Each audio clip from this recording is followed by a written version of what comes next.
Fala pessoal, sejam todos bem-vindos a mais um vídeo aqui do NS Futebol. Seguinte, dia de Corinthians e Santos, dia de clássico paulista no Brasileirão. E a gente já vai direto para a análise. Por estilo de jogo, 50-47. O que isso quer dizer? Corinthians jogando contra equipes que não gostam de ficar muito com a posse da bola, como é o caso do Santos, 50. Santos jogando contra equipes que também não gostam de ficar muito com a posse da bola, como é o caso do Corinthians, 47. Há um equilíbrio. Iago, esse equilíbrio existe de fato? Existe. Por que ele vai existir? Porque são duas equipes que elas vão se provocar dificuldades, no sentido de ou uma vai ter que assumir o jogo, ou vai ficar uma trocação entre as duas equipes, ou são equipes que vão proporcionar controles estratégicos a partir do primeiro lance, no primeiro gol.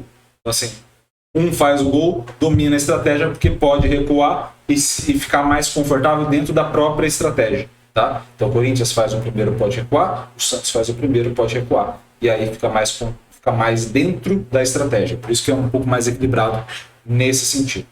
Quando você vai para o mando de campo, que obviamente não vai ser no neutro, né, no campo neutro, você tem o Corinthians aumentando para 53 e aí o Santos despenca para 39. Então aí você tem um franco favoritismo do Corinthians. Então, nesse caso, principalmente pensando aí na luta contra o rebaixamento das duas equipes, o cenário é do Corinthians marcar 3 pontos. O Corinthians precisa ser vencedor.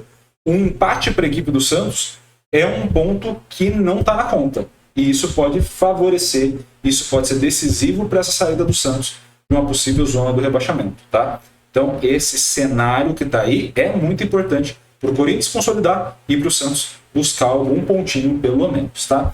O como tende a ser o jogo, né? Aí vamos para a parte de como tende a ser o jogo.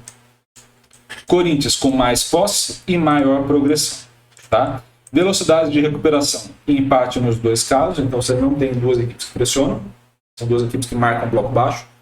Aí, Iago, mas contra o Fluminense pressionou. Vocês viram o que aconteceu primeiro tempo para o segundo. É uma equipe que não está acostumada. Então, quando sobe para pressionar, segundo tempo acaba o gás.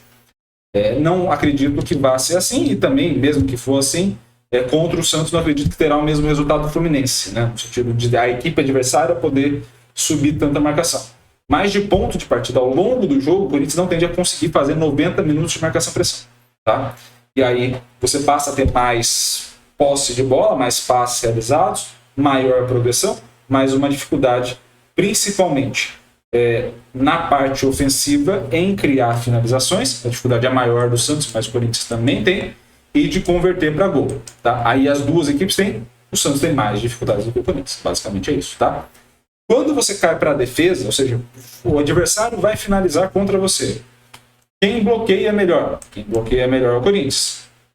Quem defende melhor? Quem defende melhor é o Santos. Esse cenário que está aqui, esses pontos que estão aqui, passam a sensação de que o Corinthians tem vantagem. Percebe? Você tem 4 grandes critérios para definir o jogo, 3 estão voltados para o Corinthians. Você tem ali, ao longo do domínio do jogo, também uma vantagem do Corinthians. Então, todos esses pontos passam a apresentar vantagens para o Corinthians em relação ao Santos. Beleza?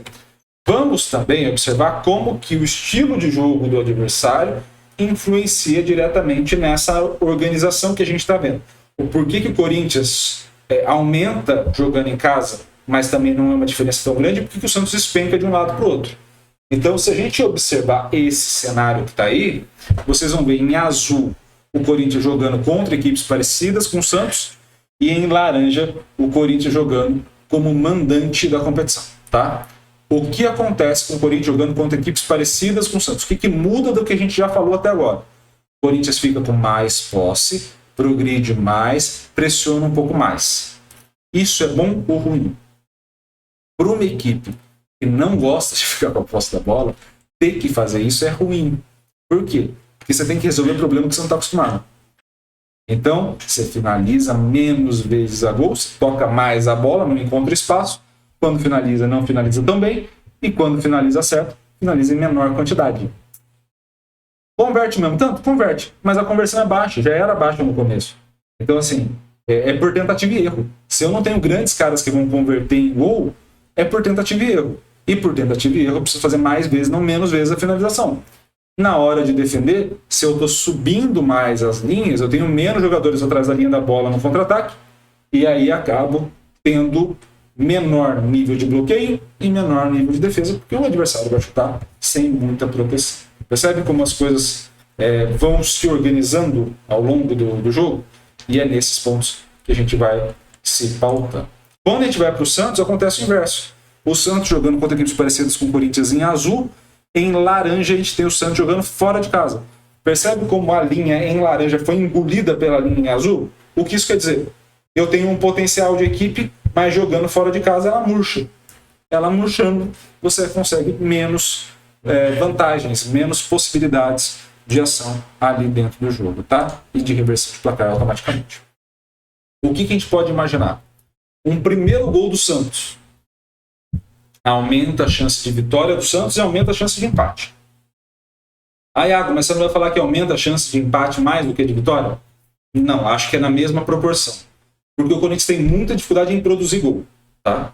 Então, assim, se for 1-0 para o Corinthians, por exemplo, a chance é de ficar 1-0 para o Corinthians. Aumenta a chance de vitória. O Santos tem muita mais dificuldade de produzir gol. Se o Santos faz 1-0, aumenta, acho que as duas de maneira mais igualitária, porque basicamente o que passa a acontecer é: o Corinthians tem que produzir um gol, e pode ser que consiga, pelo que vem fazendo, mas não é muito difícil conseguir fazer dois. É mais ou menos a situação que aconteceu contra a América. Então, assim, faz faz, mas para virar o placar, para conseguir os 3 pontos, fica mais difícil. Então, é um cenário de poucos gols, a não ser que as duas equipes entrem numa trocação franca e virem um jogo mais aleatório do campeonato, mas, a princípio, pelo histórico, é jogo de poucos gols. Quem fizer o primeiro leva uma vantagem muito grande. O Corinthians tem um poder de reação maior do que o do Santos, e aí as coisas podem pender ou para um empate ou para uma vitória do Corinthians, e aí, obviamente, o Santos, se fizer 2 gols, por exemplo, aí tende a garantir vitória. Tá bom? Essa é a análise. Boa sorte aos torcedores Corinthians e Santos. A situação é difícil, a gente sabe disso, mas boa sorte a todos aí nesse caso, beleza? Um grande abraço a todos, obrigado pelo carinho e pela audiência. Deixa seu like aqui, inscrição também sempre muito importante, e comentário aqui embaixo para ajudar o engajamento dessa equipe toda que está produzindo esse conteúdo para vocês, que sou eu apenas, tá? Mas é importante vocês me ajudarem também nesse momento. Grande abraço a todos, obrigado pelo carinho e pela audiência e valeu, até a próxima.